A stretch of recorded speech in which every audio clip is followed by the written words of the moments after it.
9:39 on your hometown station. Perry, this is the beginning of the thing. Welcome to the Studio A Fishbowl. Hey, thank you, George. And of course, lots happening with the city, including the city council seat that was vacated by Dante Acosta. He just left a little bit of an indentation there as he went on to the California Assembly. So we've been talking to. They've opened up. What the city council did in the city of Santa Clarita, instead of doing another election or anything like that, just open it up for applicants, right? And we still have 50? We have 50 of them, and we're trying to bring them all into the studio and ask them a few questions about what's going on in Santa Clarita. And Brett Haddock is with me in the studio. Please introduce yourself for our listeners, Brett, and tell us a little bit about yourself and your experience in the community. Well, my name is Brett Haddock, as you just said. I just want to thank you for this opportunity and giving all the applicants the chance to get their voices out there.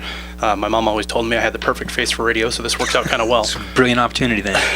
Here we go. I'm a software engineer for eBay. I've been there for coming up on my 7th year. Been doing that professionally for 10 years now.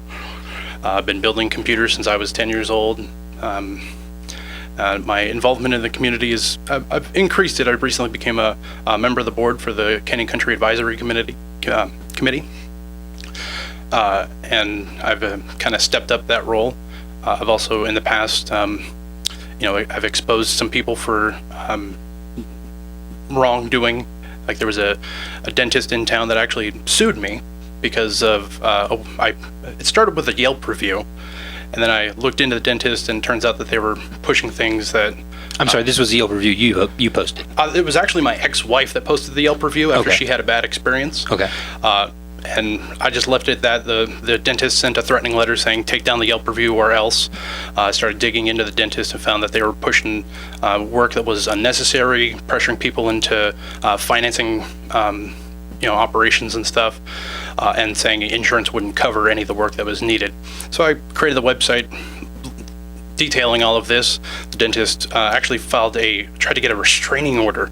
Wow. That was the straw that they grasped, and it was literally laughed at court. The judge was absolutely hysterical over it and said, don't bring this back.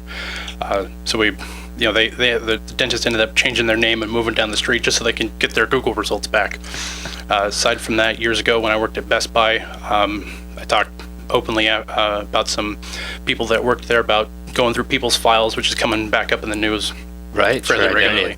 That made some front page news in various places. So I've kind of got a history of exposing things like that. I uncovered an embezzlement scheme by my boss, previous boss, and ended up getting him fired. So I've got a sixth sense for this, scheming. Keep this guy away from my books, George. All right. So tell me a little bit about. You said you joined the Canyon Country Advisory Committee. Yeah. Tell me a little bit about that experience and how it's kind of broadened your horizon, if you will, or your outlook on Santa Clarita. Well, jumping into this, it's hard to find out, to know what you don't know, and that's been a good way for me to get real in kind of over my head and find out where the issues are, how things operate, and get more involved and more public with the voting community out here. Sure.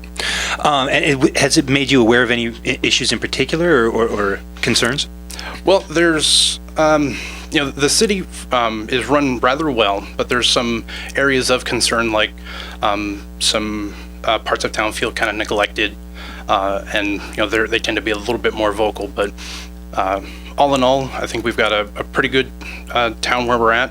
But my concern is the future and where we're going in terms of growth and sustainability. Perfect. And thanks for that segue into my next question. What do you see as the priorities for the city council if you are named to it? Everyone's complaint right now is traffic. Sure. Rush hour. My parents live over in Canyon Country. I'm just down the street here off of Lyons.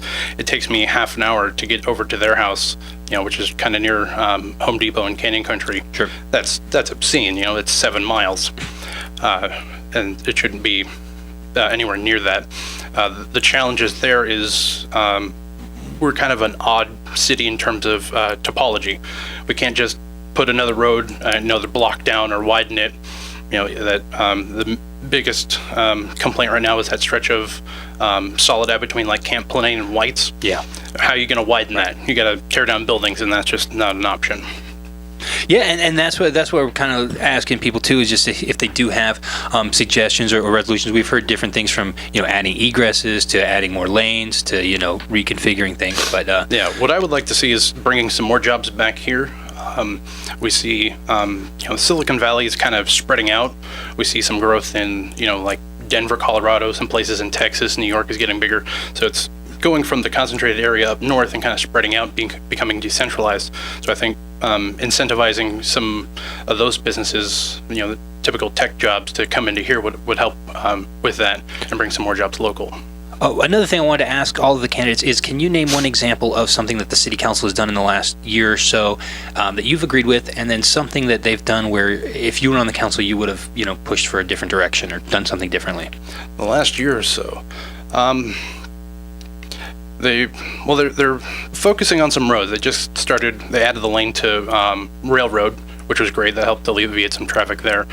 So they definitely have a focus on some of the roads. There needs to be some more work there.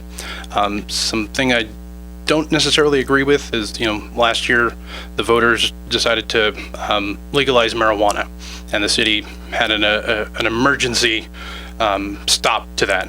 And I think they're kind of missing that because it's going to happen, and there's some additional revenue sources there that could be had, and we can work with local organizations like Action or whatever to alleviate any concerns that members of council may have towards addiction or problems or anything like that. But there's no evidence for anything like that.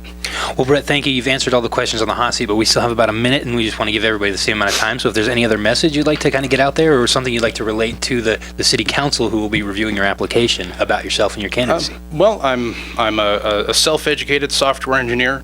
I've been really I'm pragmatic. I like data. I like facts.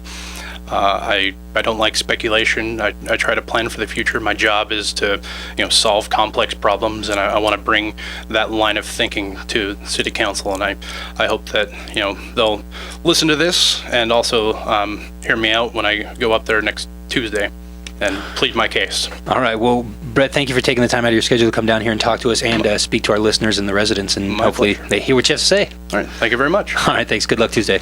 Outstanding. 9:47 traffic coming up in 60 seconds.